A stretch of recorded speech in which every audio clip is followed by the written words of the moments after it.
let's go to Madrid, where the Champions League trophy was on display in the streets on Thursday ahead of the final between Liverpool and Tottenham Hotspur. Former players Fernando Torres, Fernando Morientes of Liverpool, and Real Madrid, of course, Roberto Sorazabal of Atletico Madrid were on hand to walk through the streets showing the trophy alongside dancers and a matching band. The final will see the duo of course, English side compete for the trophy at Atletico's Wanda Metropolitano Stadium. Tottenham arrived Madrid Wednesday, while Liverpool are expected to arrive sometime today. Meanwhile, the head of security of Madrid's government's delegation, Jose Luis Corrales, has confirmed Madrid will deploy 4,700 security personnel on a Saturday and ban trucks in the area around the city center and the stadium for what has been deemed as a high-risk event. Well, Calvin Onwuka joins me now for analysis. Calvin, unlike Baku for the Europa League final, Madrid is filled with festivities and fans. What sort of game should we be expecting tomorrow? Because it's an all-English affair, I'm expecting a humdinger of a match. I'm expecting two teams to just go at each other from the final whistle, from the first whistle. Truth is, both teams don't know how to play any other way. Liverpool always play on the front foot. They play Jurgen Klopp's Gegen pressing. Everything is 100 miles per hour. Spurs under Pochettino are also quite aggressive on the front foot. So I'm expecting this is going to be a completely different Champions League final, especially because these are two Premier League sides who know each other well, who believe they can win, and there's nothing to be afraid of. They just go and get it. I'm expecting a really, really exciting match from beginning to the end. Now, how much will last season's defeat distract or benefit Liverpool that we saw how good they were last season? Will this be an advantage or a disadvantage for them? It should be an advantage. I'm expecting at least 8 of the players who lost to Real last season to start this game tomorrow. So that's an advantage. They're going to go into this game having been there before. They knew how it felt to lose last season.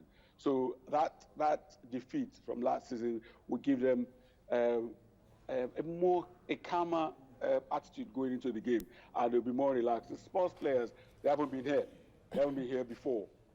So they probably will be more nervous than the Liverpool players. And Jurgen Klopp, who's been in far many, this is his 3rd Champions League final? So he'll also be in a more relaxed state than Pochettino will be. Now, should Harry Kane, this is the £1 million question in North London, should Harry Kane get the nod, considering he's not played competitive football in over a month? I tell you what, this is going to be probably the biggest decision that Mauricio Pochettino would have made as a Spurs manager. The press here are driving this narrative that Harry Kane should start. The problem is Harry Kane is such a player that because he's England captain, they want him to play in the Champions League final. So they're going to drive this to start. For me, he shouldn't start. They got here without him. But if he's fit enough, he should make the bench. They got here before him. Just let Lucas Moura and Son get at Liverpool to start with. If they can't make any headway, then Harry Kane can come on. But I don't think he should start. I'm not a manager. NBA Finals, where Pascal Siakam scored his career playoff best of 32 points and added 8 rebounds and 5 assists as the Toronto Raptors defeated the visiting Golden State Warriors 118-109 in the opening game of the NBA Finals. Kawhi Leonard added 23 points and 8 rebounds, while Marc Gasol scored 20 points for the Raptors. Stephen Curry led the Warriors with 34 points. Klay Thompson added 21 points, and Draymond Green had a triple-double, 10 points, 10 rebounds, and 10 assists. Game 2 takes place in Toronto on Monday as the Raptors compete in their first NBA Finals. All sports journalist Chinasa Ebonyi joins me now to talk about this. Now, it's the first NBA Finals for the Raptors, but you could never tell from their play. They took the game to the Golden State, dominating all 4 quarters. What was your impression of the game, especially of Pascal Siakam? Well, I wasn't surprised.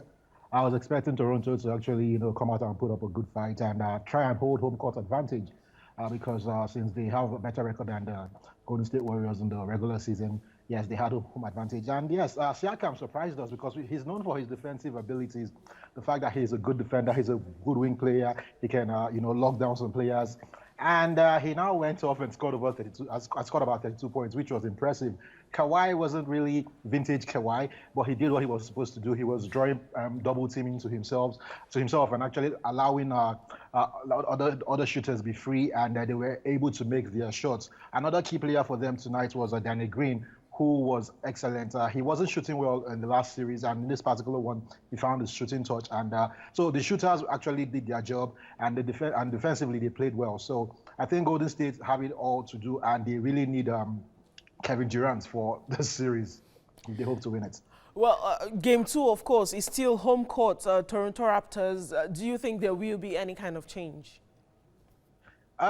Yes, for Toronto, I think Toronto will only get better because as long as they keep up shooting the way they've been shooting, if the guys keep shooting well, and Anunoby might be back. He's also an excellent defender, so they just need to try and stop defend the perimeter very well, stop Golden State from making threes, and I think they have it all. They have it all sorted as long as they keep shooting very well, and Kawhi keeps doing what he knows how to do best.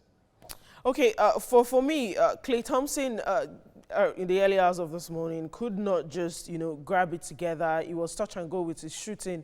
So was Stephen Curry. How do they put it together? It seems like a lot of people say they're a better team without Durant, but it's not showing so far, at least in game 1.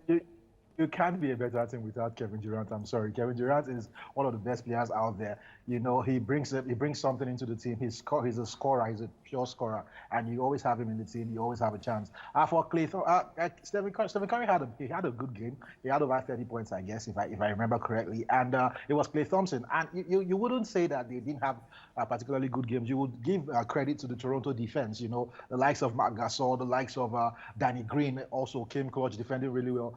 Kawhi, they have a defensive player of the year, former defensive player of the year, Marc Gasol, and Kawhi Leonard in that team. And you have also very good defenders like Pascal Siakam, Danny Green, Van Vliet. So yes, I think the Toronto defense should be given credit. And I don't think we would say Golden State Warriors are like Klay Thompson didn't shoot well. He was just defended very, very well. All right, thank you very much, Inase, for your time this morning. Of course, game 2, Monday morning, of course, our time. We're looking forward to that. Let's come back home now to Lagos, where the Wushu Kung Fu Association, of course, put together a seminar for introducing martial arts to students and pupils in the Lagos State District 1. Now, the one-day clinic at the gym hall of the Agege Township Stadium saw students from schools in the district thought the benefits of martial arts. Coaches and grandmasters of the arts demonstrated the various techniques of the art to the kids in an entertaining display. Chairman of the Lagos State Wushu Kung Fu Association, Bolanre Olariwaju, says this is part of the association's intent of introducing discipline and self-defense for school children. This is the second one we're doing. We're going around all the districts in Lagos State. And as we create the awareness,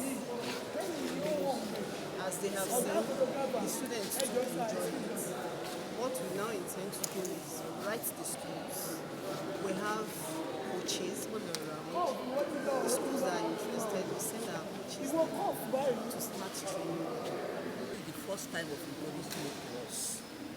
And as we are saying to their child, it's good for them to defend themselves in face of any problem.